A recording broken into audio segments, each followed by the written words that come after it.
Thank you for the Buddhism in Prison Canada inviting me to speak about my experience in the prison. Chris actually gave me a topic about the challenges and rewards in volunteering for Buddhism prison chaplaincy, actually. But today I'm going just to share my experience in the volunteering in prison. And of course, within this context, you will probably pick out which are the challenges and which are the rewards. So you do it yourself, okay?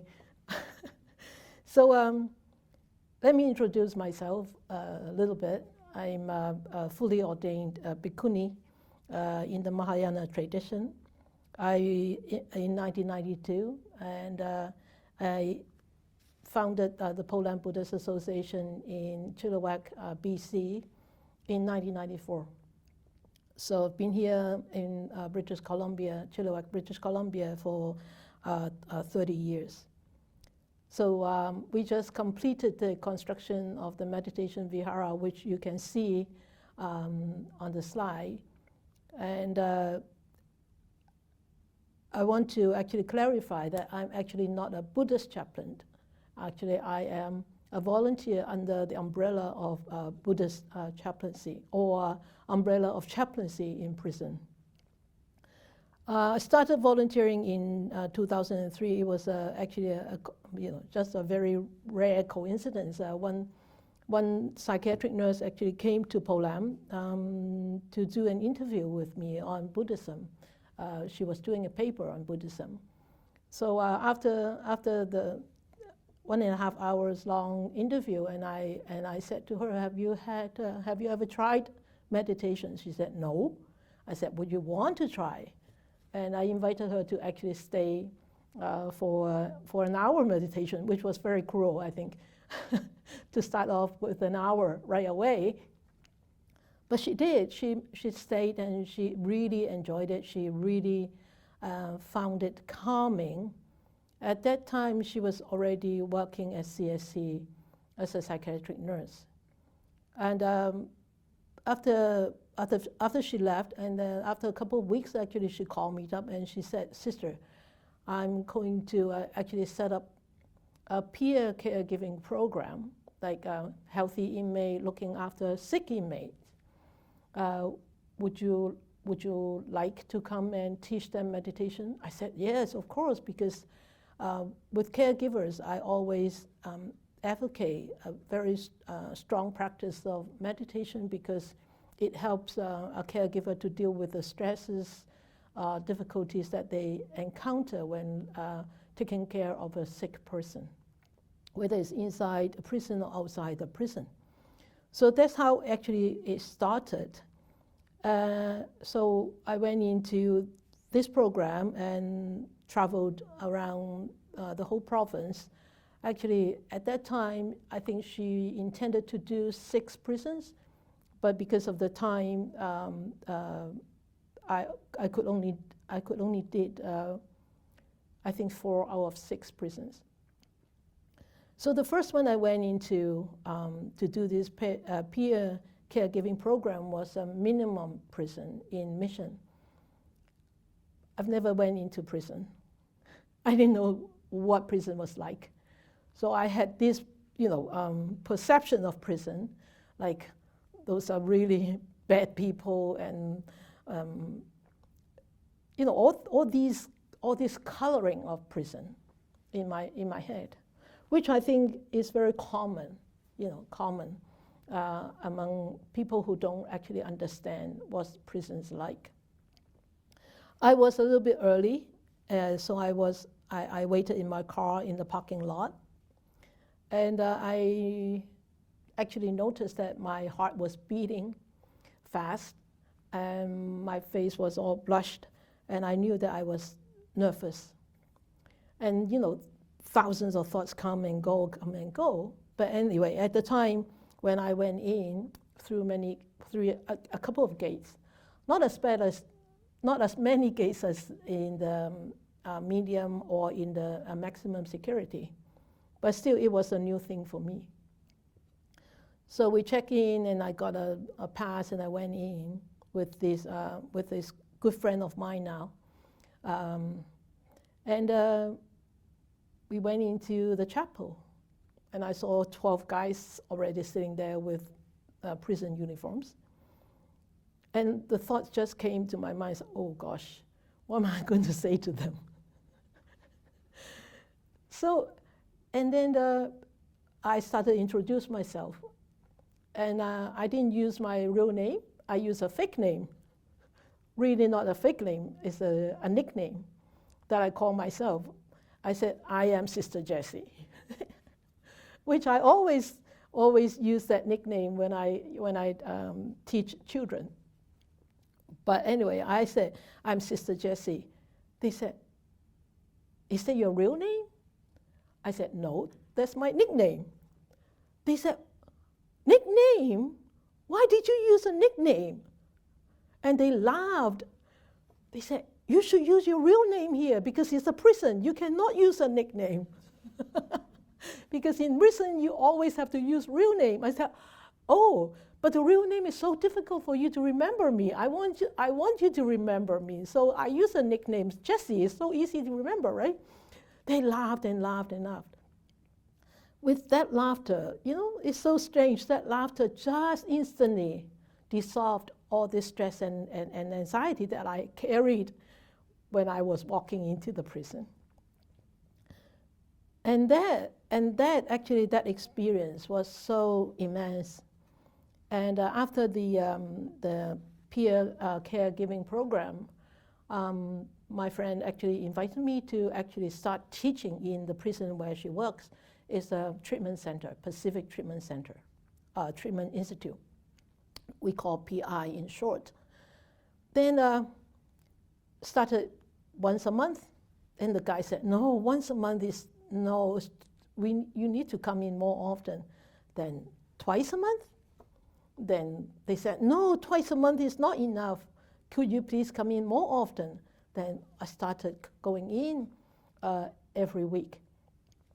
So the only slot that we had was Thursday evening, when the guys do not have any programs, when they did not have to work.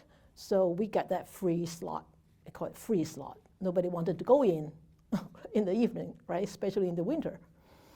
So I started teaching meditation since then. And at that time, my friend, I call her V and another friend called A. V and A actually volunteer to stay over time to be with me, either one of them. So at that time, they stayed with me, so I felt okay. So one time they called me before, I think 4 o'clock. They said, sister, I cannot stay with you tonight. And A said, I need to go with an inmate to the hospital. I can't stay with you tonight, but we have arranged the site chaplain to stay with you. I said, that's fine. I'm okay. As long as somebody is there, because we have a lot of restrictions as a volunteer. Restriction to have keys to open up chapel, and restriction to actually access to the phone to test the PPA, the personal protective alarm. That thing is called right? Yeah, the PPA. And so I said, as long as there is somebody there, that's okay. So when I walk into the prison, PI, I saw the site chaplain coming out. I said, Father, where are you going? He said, I'm going home. I said, you're supposed to stay with me tonight. He said, oh, don't worry, you'll be okay, you'll be fine. So, you know, I was there already. What can I do? Am I going to disappoint those guys and not going in? At that time, I think I was too courageous. I went in on my own. And then, so strange, normally we would have about 8 to 12 guys. That night we had 14 guys. And one of them was really big and strong. I think he must be 6'7", 6'8". I was like a miniature person to him. When I stood there, I looked at him like this. I said, oh, you've never been here, right? He said, no. I said, you know what we are going to do tonight? He said, yes, meditation. I said, yeah. you're going to stay for 2 hours? He said, yes. I said, okay. So I said, okay. So you could sit over there. I put him right away from me because I felt very uncomfortable. I felt very, very uneasy. So I put him right across, very far from me. And the guys that I know really sat quite close, at least 2 arms length from me. So then, after they all had to sign in when they come in, and then after that, 2 hours, no hiccup, nothing. So the next week, V and A were there. Both of them were there with me. So I showed them. I said, last week we had 14 guys. Wow, that was a big achievement. They said, wow, wonderful, right? So they look and who was here, who was here? I said, this guy, they call him the Big Chief. He said, you kidding me, sister? Big Chief was here? I said, yeah, Big Chief was here. He said, their jaws just dropped. He said, were you okay? I said, I'm still standing here. I said, what happened? What's wrong with the Big Chief? He said, well, he committed very gruesome murder in very short time.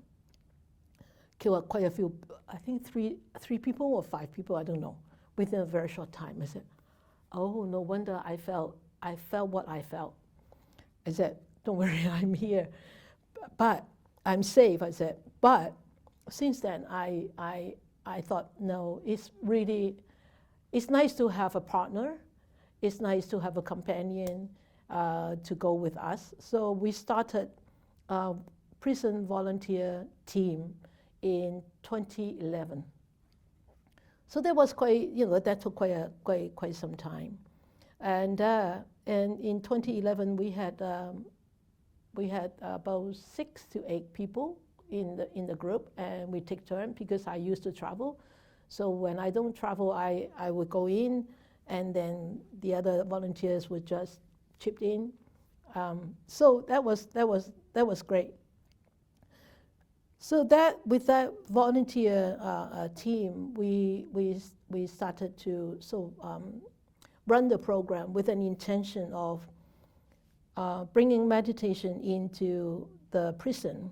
Firstly, to help guys to tame and train the wild mind. A lot of guys actually committed crime because of a lot of anger. When the anger was not being aware and not being controlled, a lot of times it would actually manifest it into actions, causing them to commit, crimes that they never thought they would commit. So regular meditation classes were being held since 2011, every week, every Thursday night from 6 to 8. And we were lucky that actually we were very fortunate that we were approved by the administration to hold a one-day meditation retreat every other month from 9 o'clock until 3 o'clock. And we were able to go and get their lunch. They specially requested vegetarian lunch from the kitchen, and our volunteers could actually go to the kitchen to get hold of those lunch and brought it back into the chapel. So those guys who actually signed up to come for the one-day meditation retreat, they never had to go back to the range to be counted. Officers would come in to count. And throughout that whole experience, we actually started to see a lot of guys actually started to change. And even some of the officers actually respected that place and respected the activity a lot. Because when they come in, they used to come in banging the door and beeping their card. But when they knew that it was actually meditation, they sort of tiptoed and tiptoed and tiptoed and closed and counted like from a distance. 1, 2, 3, 4, 5, 6, 7, 8. So that we could actually started seeing the respect from the officers and also from the guys. Why was this inspiring? Because I think some of the officers actually started seeing those guys change. And they actually applaud what we were doing. I remember many times I went in and I would bump into one or two officers. And they would say, "Oh, sister, you're coming in again for the benefits of for the guys." I said, "Well, I think for the benefits of us also, you know." And from what they actually expressed, we knew that they actually sort of pick up the positive changes of those guys. So that's why they sort of applauded what we were doing. Were actually beneficial for those guys. So with all these experiences I had, and also with the input from the volunteers, and also throughout all these 21 years of serving in the prisons, I actually had written a book. It's called Break Free. And it is in the process of printing right now, but it won't be available on sale online because it's just like published by the nunnery. But if you are interested in getting a copy, you can write us, and we could actually send you a copy on a donation basis. So. With this book, actually, it recorded a lot of the comments from the guys about their experience with meditation. And so the first one is to tame and train the irritated and agitated mind. I would like to share with you the comments from the guys is. They often become very calmer and peaceful and more receptive and compassionate and trustworthy. And the guy said going to a prison actually gave him a privilege of working on himself, both physically and mentally. And he said, now I am learning how to fix the anger and emotions.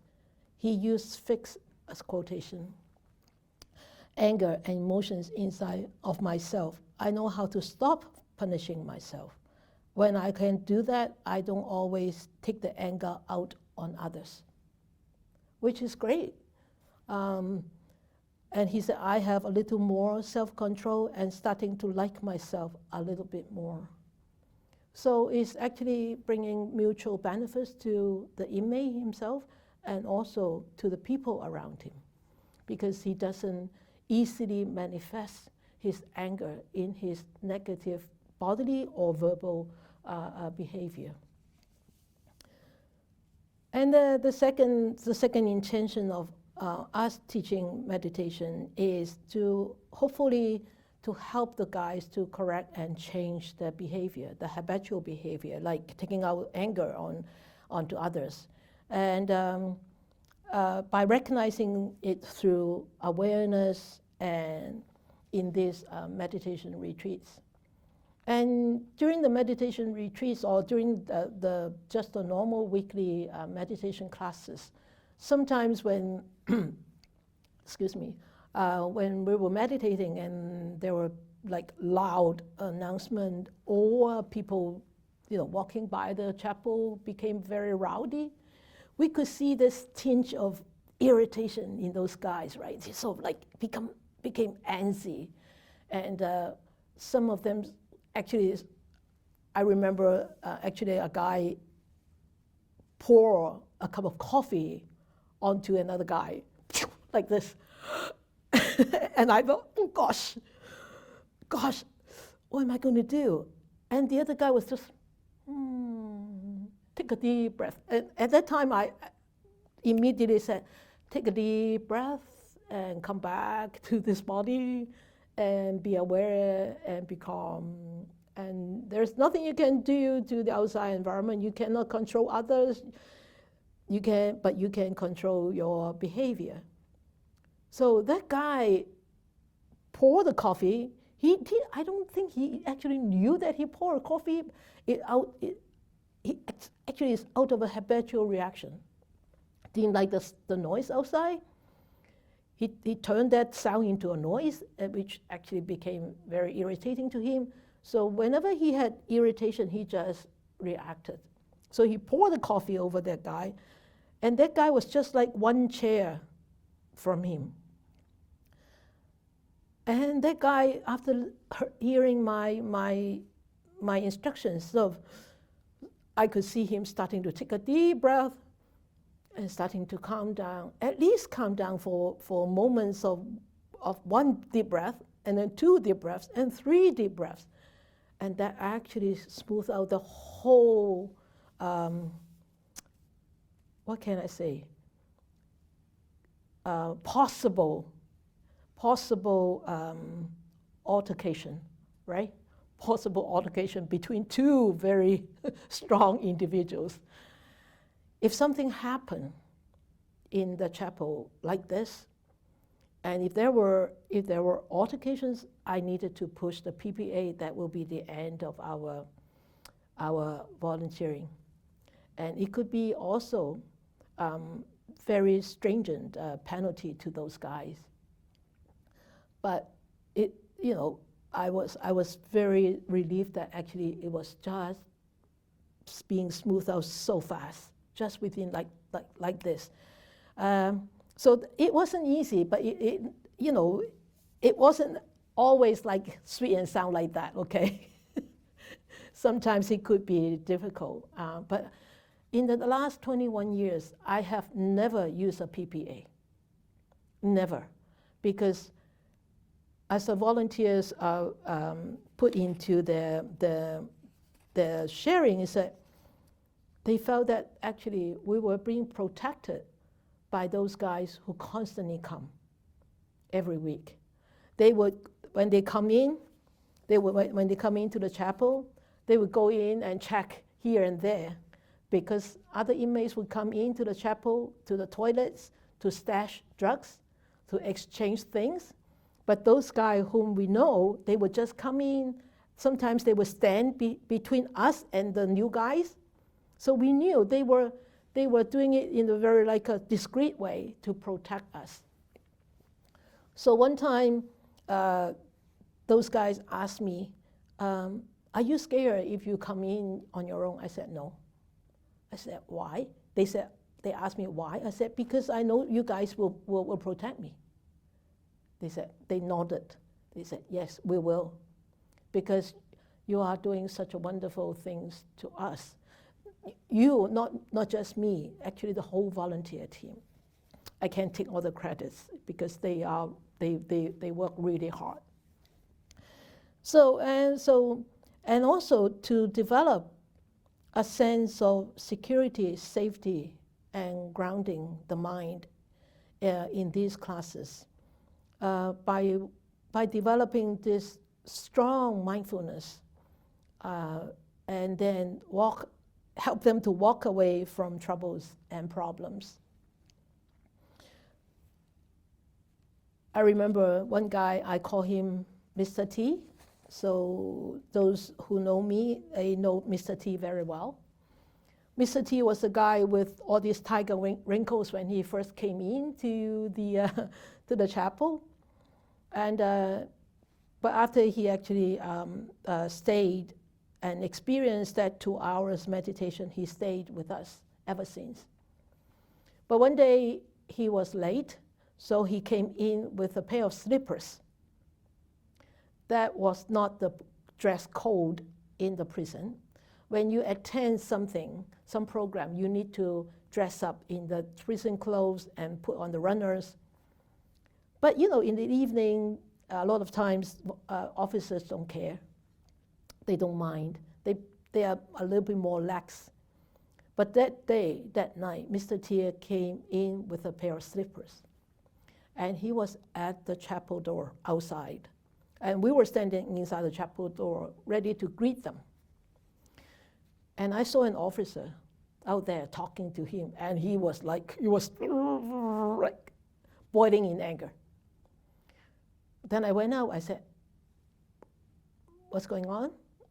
And the officer said, oh, he's not going to go into the chapel with that pair of slippers. And Mr. T, trying to argue back, he said, I have always come in with a pair of slippers. I said, T, you go back to your range. Go back, change into a runners, come back next session. Go back to your range right now, right now. And he looked at me feeling very agitated. He said, sister, you're not on my side, like something like that. I was on his side. I said, go back. He said, okay. He walked back. He walked back to his prison, to his range. And then he came back next session in runners.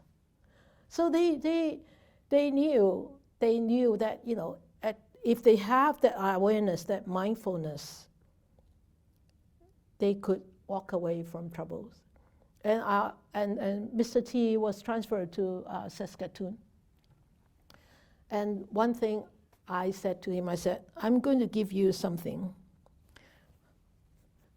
which you hopefully remember throughout your life, is everything is none of your business. And he said, what? None of my business. Everything is my business. I said, none is your business. It's none of your business. You just walk away, okay? And he looked at me and said, okay, I will try. But up until now, whenever I talk to him on the phone or video call him or went to visit him, he would say, sister, everything is none of my business. I walk away from troubles so many times remembering what you told me. I said, yeah, better late than never. Because he had made some serious mistakes. That's why he's now in Saskatoon. But anyway, so with that awareness and with the right kind of actually advice that was suitable to them, if they remember, because mindfulness entails not just awareness, it entails remembering at the moment. So if they can remember, you know, what they have learned from us, and if they could use it at that moment, that could really help them to walk away from all of these troubles, which could actually could cost them many more years in the prison, sometimes. And to help them to develop a sense of grounding, safety. One of the buddies, I call them buddies, he said, when I'm picking out passages from my book, he said, when somebody elbow me, and instead of shoving them away, I said to myself, stop, go to the chapel and go meditate. And he said, when I'm here, I do not feel that people would bully me, would belittle me. Everybody is equal. I'm so glad that I have a group of men who treat everybody equally. And I feel safe, I feel secure, I feel equal in this group. And in the prison, this is a very, very positive feelings, which you don't see very often. And why? Because in a prison, it's a mode of survival. It's really not it's not really to live the life. It's to survive. And especially in maximum security and also some medium security prisons. We used to, before COVID, we used to go to 6 federal prisons and 1 provincial prison, so 7 prisons altogether. So in these prisons, especially the max centers, the medium, we saw a lot of this survival mode in the inmates. So when they can feel being safe, being protected, being respected, is a really rare positive feelings for them. And it could be so nourishing and supporting and encouraging for many of them. That's why in our group, we had about 12 people constantly returning, constantly coming back every week.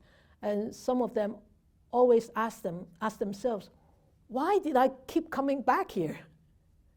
Every Thursday night, why? And why did I always sign up for the one day meditation retreat? As soon as the sign-up sheet is up, their name is on. They are afraid that they missed the deadline. And they ask themselves, why? They said, because I felt so much safer.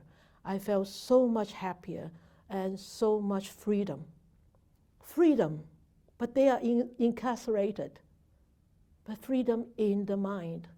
Even though they are not free physically, they are bound up by this physical prison. But in the mind, they feel free. And one guy in the provincial prison, which was like heaven, right? It was like a resort, like deep in the mountain. You can see the snow, and they walk around, and they have pizza days and all that. I said, wow, this is a prison. When we first went there, we said, wow, and the officers were so nice and handing them candies and all that. Wow. But one guy, after a couple of hours meditation, he left the chapel smiling. When he returned, I said, forgot his name, I think it started with J. I said, at the end we shared, I said, you had a smile when you walk out when we walk out of this program building. He said, I had never felt so light in my life, as if I was like a snake shedding the skin. All the scales came off. I felt so light. If I would have learned meditation way before, I don't think I would end up in here. I said, well, never know. But because you're here, you learn meditation. If you were outside, you may never encounter meditation, mindfulness meditation, or the Buddhist teachings at all, right? So to transform the mind and experience a sense of gratitude and freedom is actually, it was like a jewel to them. And Mr. T, when he first came in the first night, he walked in, boom, boom, boom, boom, boom. I felt like there was a fireball throwing onto me. I said, ooh, this is the guy with a lot of anger.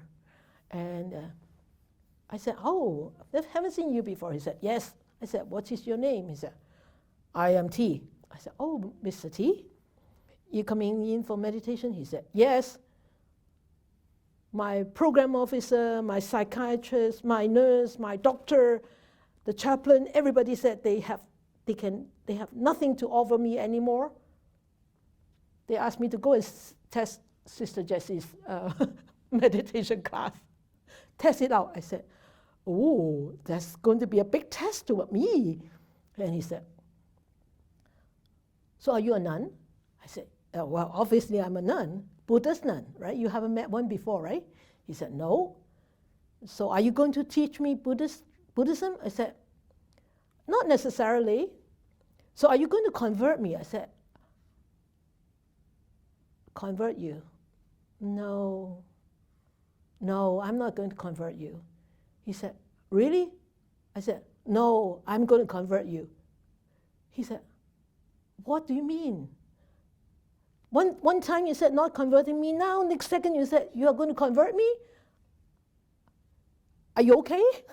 I said, yeah, I'm not converting you from one organized religion to another organized religion.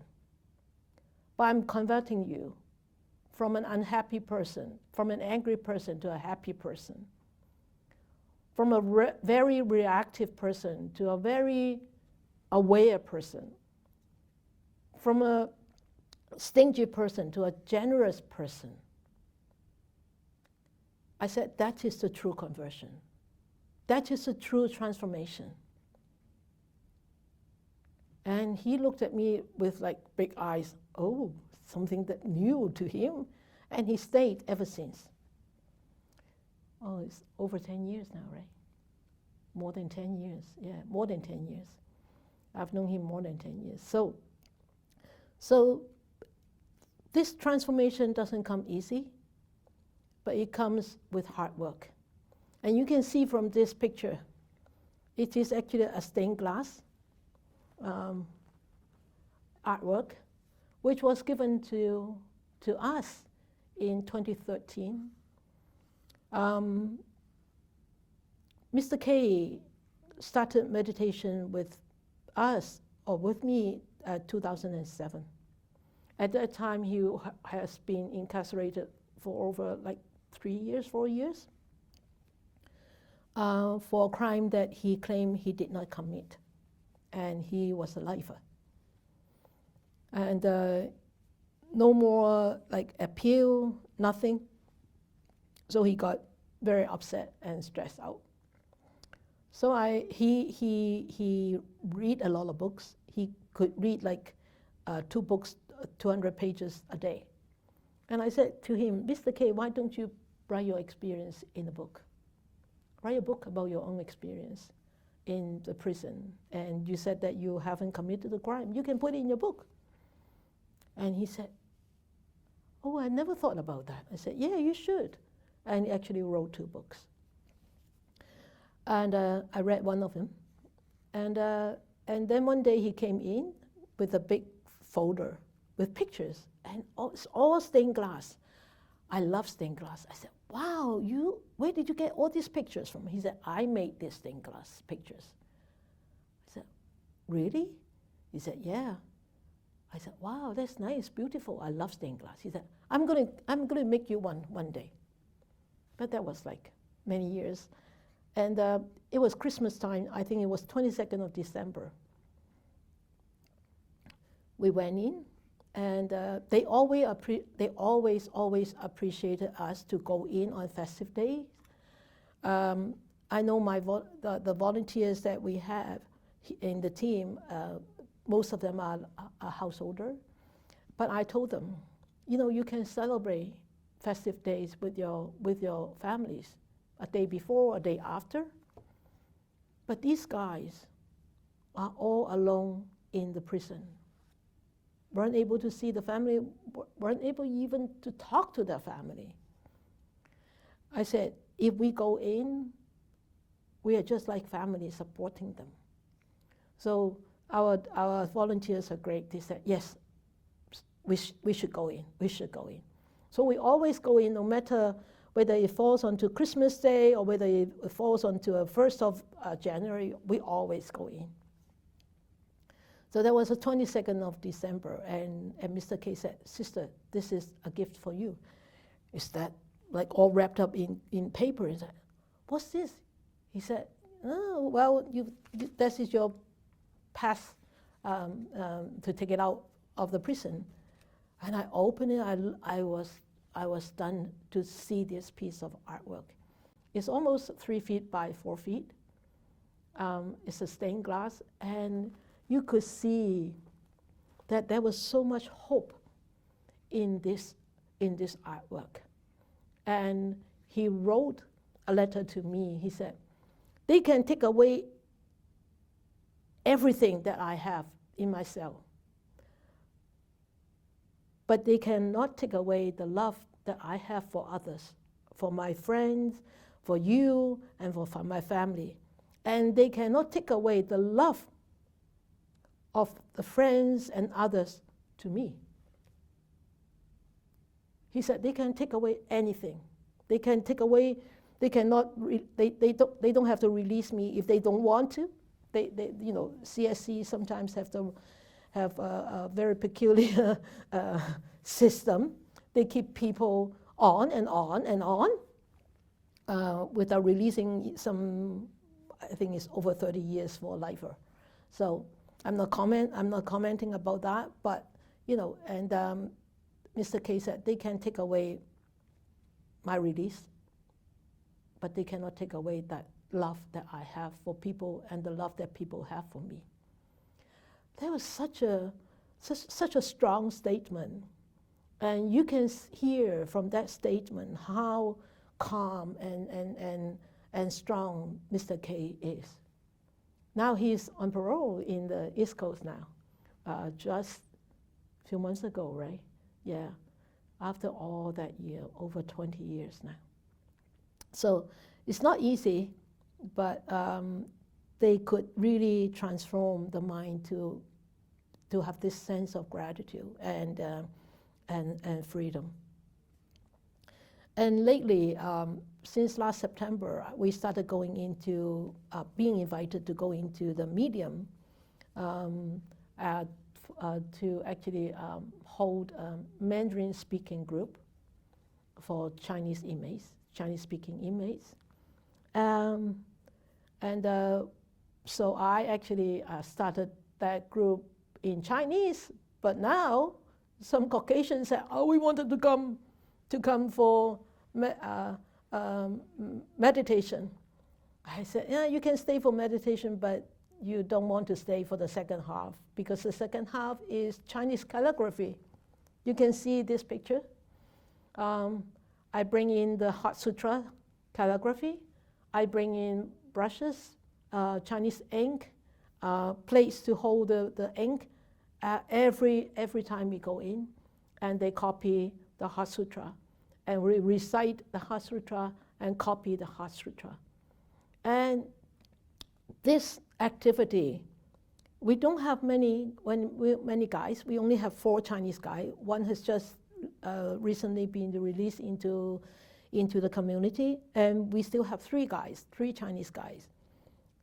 But every time when we started copying the Heart Sutra, we can actually feel the whole chapel is filled with tremendous calmness and gratitude. And what else do you feel? It's very grounded, very peaceful. Grounded and peaceful. Yeah, I have some students also here today sitting with me. Some of them are actually prison volunteers. So yeah, grounded and peaceful, and gratitude, a lot of gratitude. And they said they actually, with this copying and reading the Heart Sutra, help them to reconnect to the roots, the culture, the Chinese culture, the roots and all that. It's a big thing that they can actually reconnect themselves back to their roots while in a prison. And so it's really not easy, but it can be achieved. So this reconnecting actually helps people to appreciate what they have in the prison. And one guy in the MAC said, I am glad that I am in prison. Have you ever heard that? I'm glad that I'm in prison, because I have done a very, very bad crime, but I'm glad that I'm in the prison, and I'm glad that I encountered the teachings of the Buddha and the teachings of meditation. And in the prison, I don't have to worry about, going to work. I don't have to worry about cooking my food. Everything is so routine. I have plenty of time. I'm going to make full use of the time that I'm here to actually help myself to gear up myself to face the outside life when I'm released. So there are a lot of different experiences, of course, and we once actually went into the treatment center to for a bathing of the Buddha ceremony, and also the transmission of refuge and precepts. You can see 1, 2, 3, 4, 5, 6, 7, 8. 8 guys actually took refuge. I think 8 guys took refuge, and 2 or 3 guys took the 5 precepts, right, in the prison. I mean, we witnessing this in the prison actually inspire us that with a little of compassion, everything can work out. Little more compassion, everything can work out in a very different way. And with a little bit more support, we can actually rehabilitate these people in a very different ways. I mean, locking them up is already a punishment. Within the punishment, we don't need any more punishment. But it seems that our system here is about punishment, and more punishment, and scary punishment. We were once very scared. Me and Eva were once very scared. We went to the range to look for a guy at the max, right? We were scared. We looked into the central where there was an officer holding, was it a rifle? A rifle, holding a rifle, pointing to the range. I saw it, she saw it. We were upset. We were very sad. But we know that there is nothing we can do. So we just kept telling ourselves is we just have to keep trying, keep going in there when we have this opportunity. So and also we're always called upon to actually do some special cases like end of life care. There was one grumpy old guy. When he first came in, he was so grumpy, so angry, and he always sat far, far away from everybody. But he was Christian. Every Thursday night, he would come in, first person to come in, and then he would stay after to the Bible class, and all the one-day course he was signed up. I think in 2016 or 17, I gave a TED talk on prison. And I brought in the newspaper to show them, hey, I'm going to give a TED talk about prison. What do you want me to talk about? He said, there's nothing to talk about. This is what it is. He was so angry. I said, okay, don't worry. I'm not going to talk about you. But gradually, he changed over time. When he was dying, actually, he asked us to go in during COVID, 2 years ago, 1.5 years, almost 2 years now. I think in August, it would be 2 years. He asked us to go in to actually tell us that he left all his inheritance to us, which we never received, not even a penny. But it doesn't matter. But the intention was wholesome. And when I was there, I said to him, should we meditate?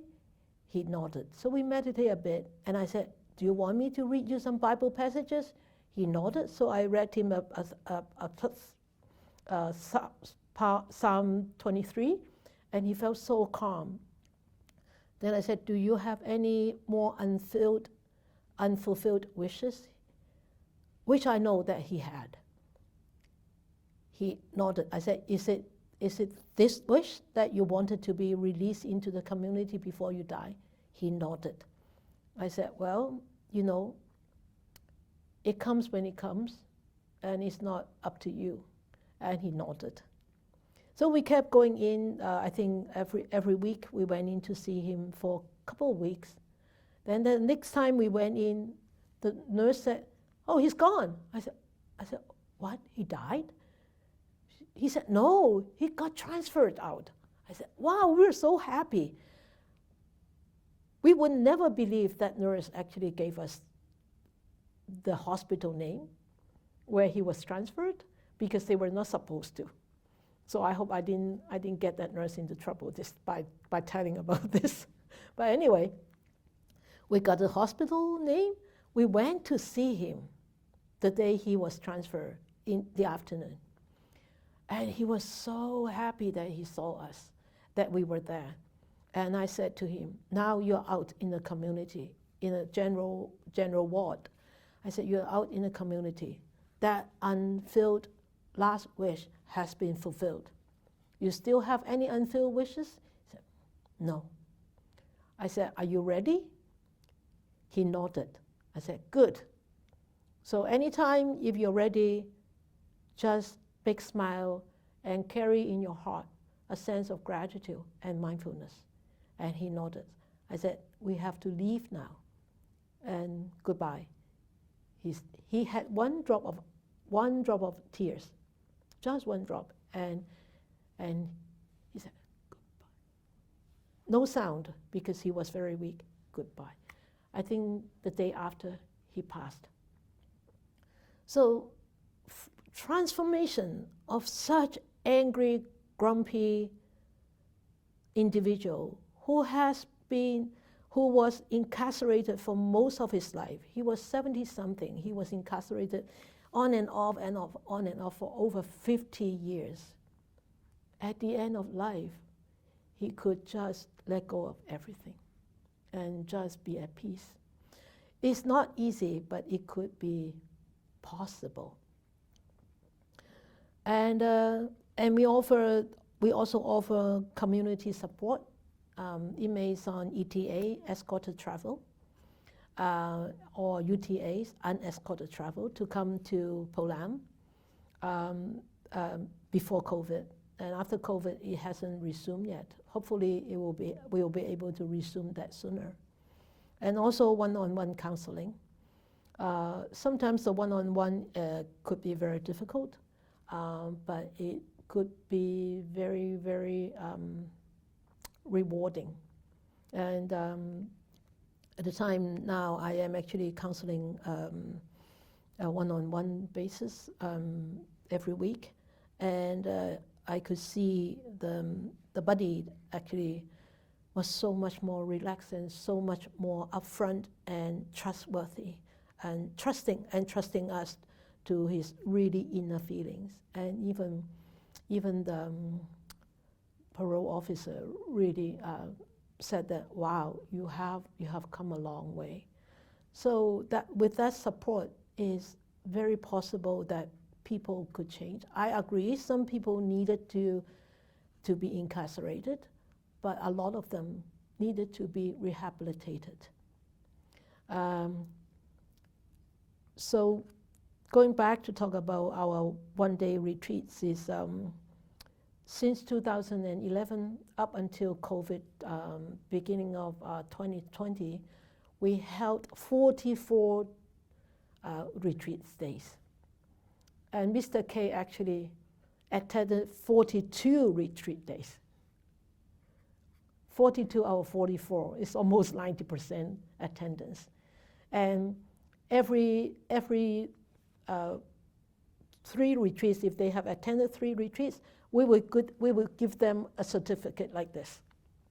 It's not something fancy. It's not something that they can use it as a pass to leave the prison sooner. But it's actually recognizing their efforts. And every time at the end of the class, we give them, at the end of the retreat, we'll give them, call their name out and give them this retreat, that certificate. They were so happy. And they collect them. They put them in a folder, they collect them. and which is, I think, is a recognition of their own effort, and actually is a very strong support to them. So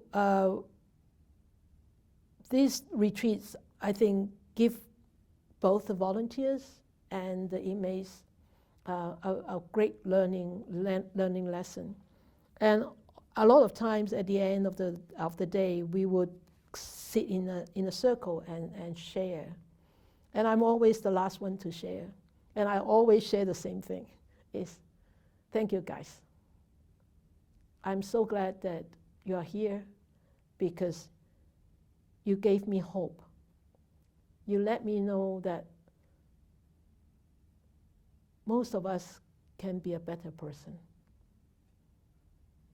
as long as one is willing to try, as long as one is willing to practice. And since I think 2017 or 18, we started actually doing a 9 weeks programs in the provincial prisons, including the teachings of the Buddha. And the first 9 weeks is the eight mindful steps to happiness, talking about the eight noble path. And the second one is the Mangala Sutta, teaching them how to, live their life. And at the end of the 9 week program, they always also get a certificate like this, and also get a book of Dhammapada. And one time we've done the certificate giving on week 8, and week 9 we went back for a summary, a recap. And at the gate I saw an officer that said, "Can you give me one of your Bibles?" I said, "Bible? We don't have Bibles in the Buddhist teachings." I said, "Bible?" I said, are you really talking to the right person? I'm a Buddhist nun. He said, "No, you gave those Bibles to those guys last week." I said, "Oh, the Dhammapada." I said, "Okay, I'll give you a Bible next week."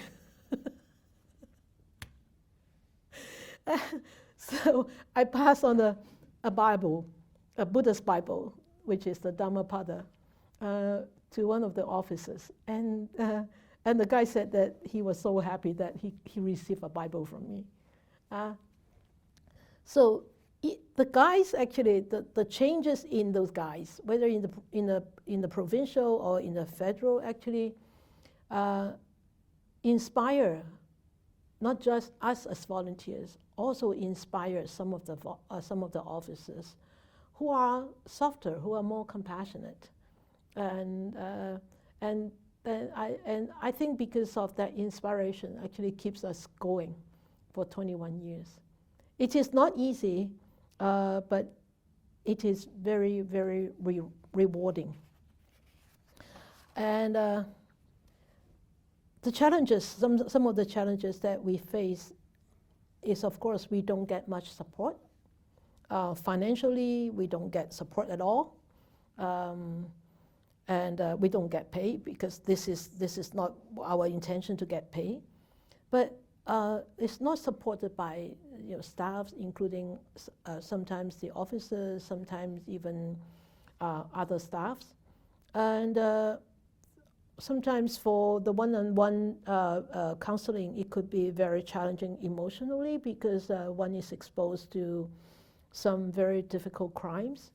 And if a volunteer or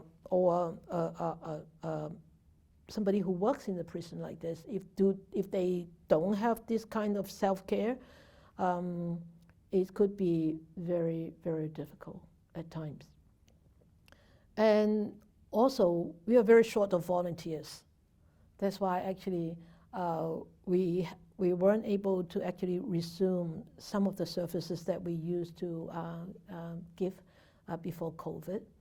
So anybody in Vancouver area, if you would like to volunteer, please let us know, and we would see if you are fit to do so. We do actually receive a lot of gifts from those guys. Material gifts like the artwork that you did, you saw, and also feathers like this. Mr. K made, I think, over 200 feathers for me, for Po Lam, before he was released into the community. And we just got it last month. This is not very fancy gifts, but these are the gifts that I'm going to use to give to those people who have supported our prison services for a long, long time. Because we travel to Saskatoon, and that entails a lot of expenses. So a lot of actually my students actually supported us financially to do so. So I think a little gift like this would be very meaningful to them. So, of course, you know, there are endless difficulties, there are endless challenges, but myself, I always see those challenges as opportunities to learn how to let go of my own views, of my own attachment. I remember one time, one inmate hasn't come for 3 weeks, and wow, I was boiling. I was worried, and at the end of third week, when I left, when I was on the way out, and he was waiting for me in the courtyard, he said, "Sister, I'm okay. I just was in a lot of anger. I didn't want to come into the chapel." I said, "The more anger you have, the more you need to come into the chapel to meditate with us." And he said, "Okay, I'll come next week." And after that, I said to myself, no, this is not right. There is a very strong attachment there, expectations of these inmate buddies. I said, this is wrong on my part. I need to let go. I need to learn how to let go. So now they come, I'm happy. They don't come, I'm still happy. You know, that is one way to actually put the Buddhist teachings into practice.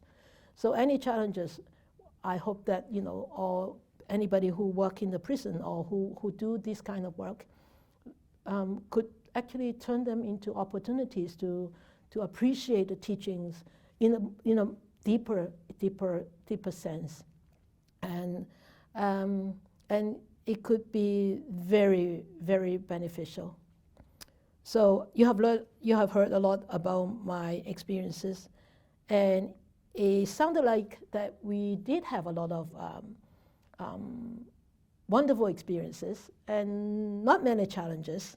But as I said, we turn the challenges into opportunities. And we have learned in a hard way not to actually expect, and learn a hard way to learn how to let go. Because if we don't, that causes a lot of worries, anxiety, and stresses, which we don't need. The life is already full of those things already. We can do without them.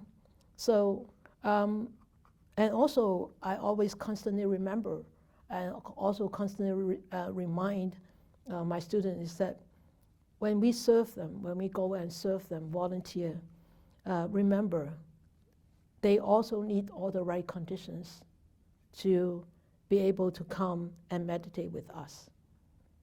If they come and meditate, and if they don't use it in their daily life, that's the thing.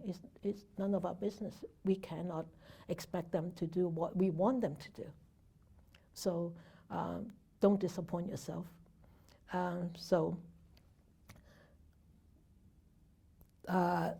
This is my talk, and at the end of all the meditation classes that I always give, a lot of times I ended up in this ending is, I will tell the guys, turn your prison cell into a meditation cell.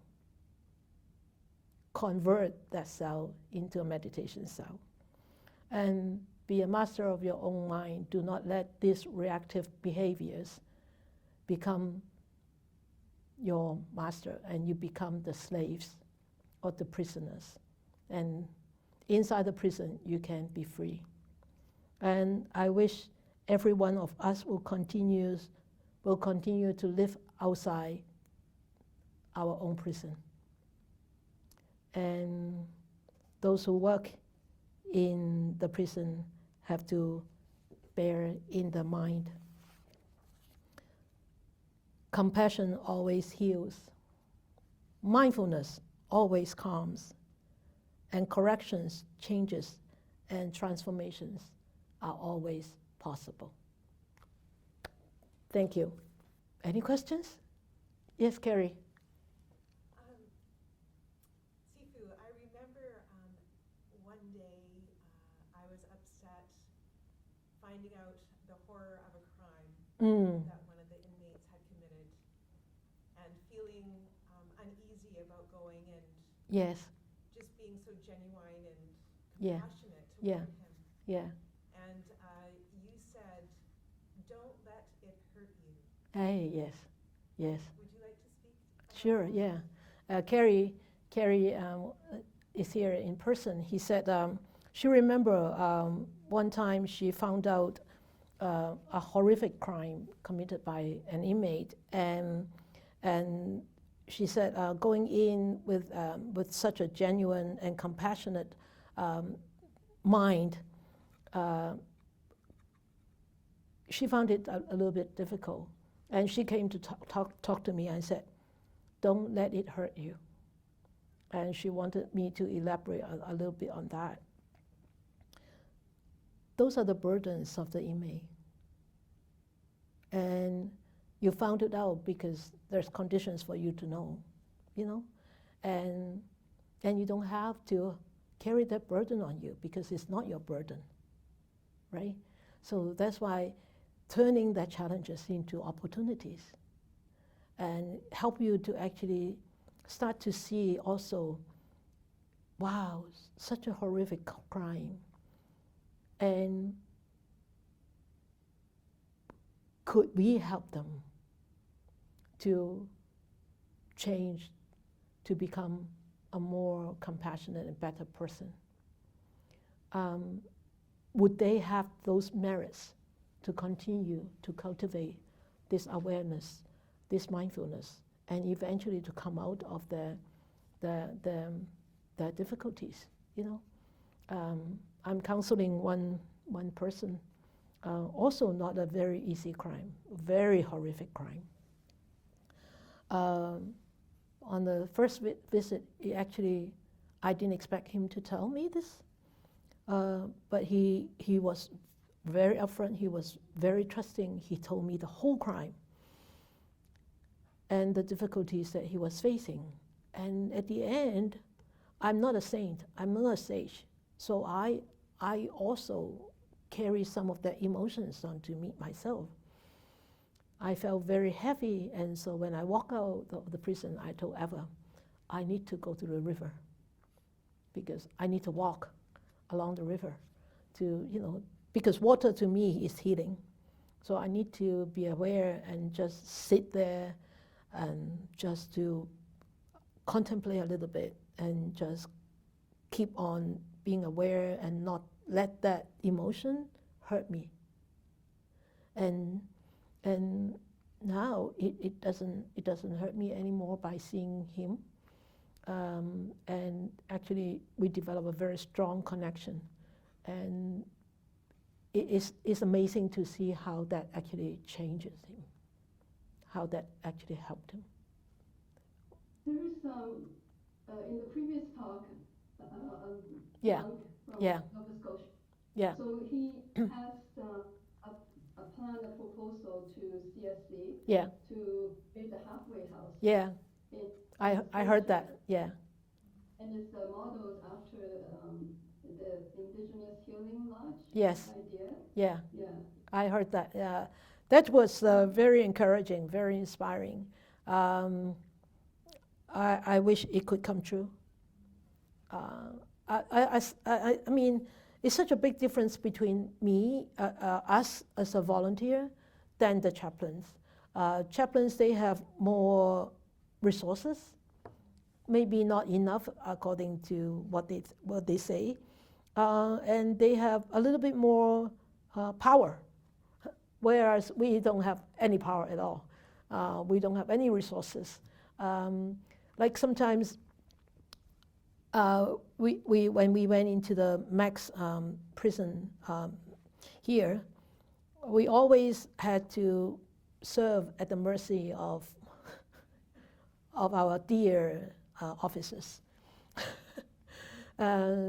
Sometimes we said, oh, well, those guys actually registered to come to the chapel at, say, 9 o'clock. We would be there at 8:45, getting ready. So during movement time, we would tell the officers, yeah, well, those guys are supposed to come, and this is. He said, okay, you go back to the chapel and wait. So we will go back to the chapel and wait, and with a big key like this size, and lock the chapel. And then we would wait many times. We would wait and wait and wait, and past movement time, past announcement time, still nobody appeared. And then we would go out and say, oh, officer, those guys haven't come. Oh, you passed movement time, you go home. Oh, yeah.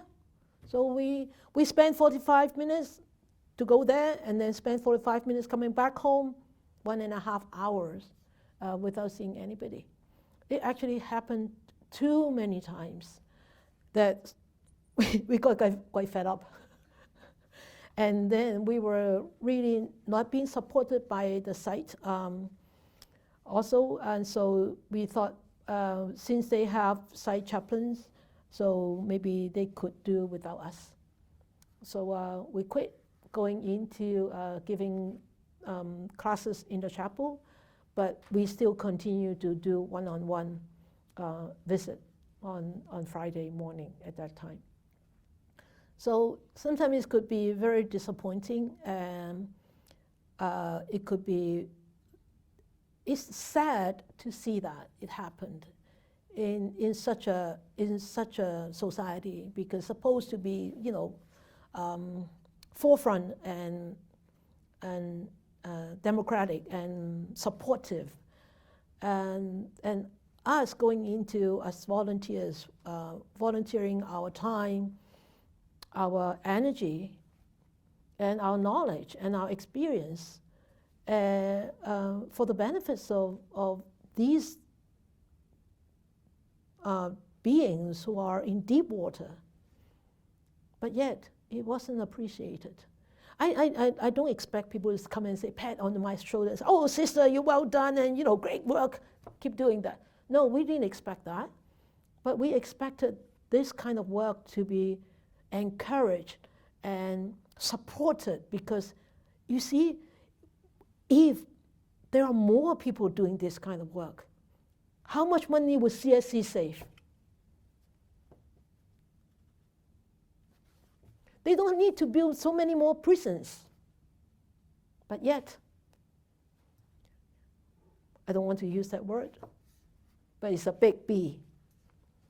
And it's a shame to see that us human beings have such wonderful qualities, and not being able to use them to the fullest. And especially, we as Buddhists believe that we are all the future Buddha, right? And we have this innate compassion and wisdom. Why can't we just help them to unveil those qualities, right? Cecilia. I just want to say a few words, as a half insider of the system, I also feel the frustration. And at the same time, the fact is, in the institutions, there's always short staff. Not only short staff, also there are always short space. Even for people, social worker who wants to deliver programs, like me who wants to interview inmates, we always find it very difficult, not only seeing the person, but also finding a room to see them. And well, especially during COVID, and a lot of video calls taking place, so inmates to be brought to a specific room to open the camera, and every time that happens, they need 2 correctional officers. Yes. So So whenever there's a short stop, everybody got locked into the cell. Yeah, don't go. No interview, right? Yeah, no matter what programs available, Nope. no matter how you wait, Yep. they cannot come out. Yep. So it's full of frustration. So Yep. to me, whenever I go in the morning, even before I leave home, I'll give them a call. Is there a lockdown? If there's no I know. I know. Yeah, lockdowns. Yeah, I know. out of our control. It's not Yeah. just to you, but to a lot of people who wanted to go in to provide some service. Yeah. Uh, I know. resources short of staff is constantly a problem for Yeah. a long, long time. Yeah. So Yeah, I know. that's all challenge. I can feel your frustration. But well, now I just laugh it away and say, okay, there's so much we can do. There's so much we can do, and make full use of the opportunity to do whatever we can, and just walk away with a big smile because there's really no point of getting angry and getting frustrated because that hurt us, that hurt ourselves so much, and by hurting ourselves, we cannot do wonderful Dharma work. Right? Keep trying. Yeah, just keep trying, it's just keep trying. Yeah. Well. Okay. Well, yeah, thank you so much, Venerable Yin Kit.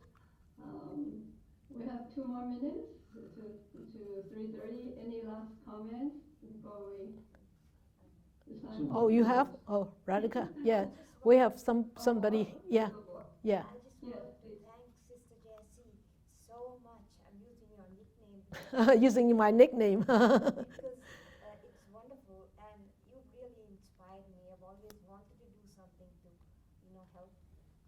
I'm mostly out of Chilliwack. That's my problem. But when Yeah. I'm here, I try to come. Yeah. It was really wonderful, and I've also at times had the same challenge of where I have tried to do something and it has not been welcome. Yeah. And I use this blessing, and I use it, and I think it helped me. And I just would like to share that with you all. Yeah. And I just say for myself, but for anyone, may I have the serenity to accept that which I cannot change. Yes. The courage to change that which I can. Yes. And Yeah. the wisdom to know which is which. Yeah. Oh, wow. And I say that many times when Okay. I'm trying to do something Uh-huh. and I'm facing roadblocks. I see. Okay. But, Great. I really was inspired by the work that all of Thank you. do. Yeah. I would like to So yeah, Radhika, who is attending in person, she said she also faced roadblocks sometimes, and sometimes she get upset, but then she started using it as a blessing, and say that may I have the serenity to what accept that which I cannot change. accept that which you cannot change. Yeah, that's wonderful. Great. Hi, Stefan. Okay. Yeah, hi, how are you? My name is Stefan, and Cecilia is our worst half. She's my better half. I see. Oh, nice. I think someone's got to be good and kind and compassionate, and we're all good. Anyways, I've been involved in some capacity working in the criminal justice system for over 40 years. I see. Because the good news is that in Scandinavian countries like Norway, Yes. the rehabilitation, respect, and compassion is more present than it is Yes. in North American prisons. Yes. And as you know, it's a prison culture, it's retribution and stuff. I know. And respect is the big thing that's missing in the lives of these inmates, and that's often why they end up in trouble. So I think your hard work, your excellent work, makes a difference. And with time, hopefully, North America will come closer to the models that exist in Scandinavian countries where there's more rehabilitation, where they treat the prisoners like human beings, not like animals. Exactly. Yeah.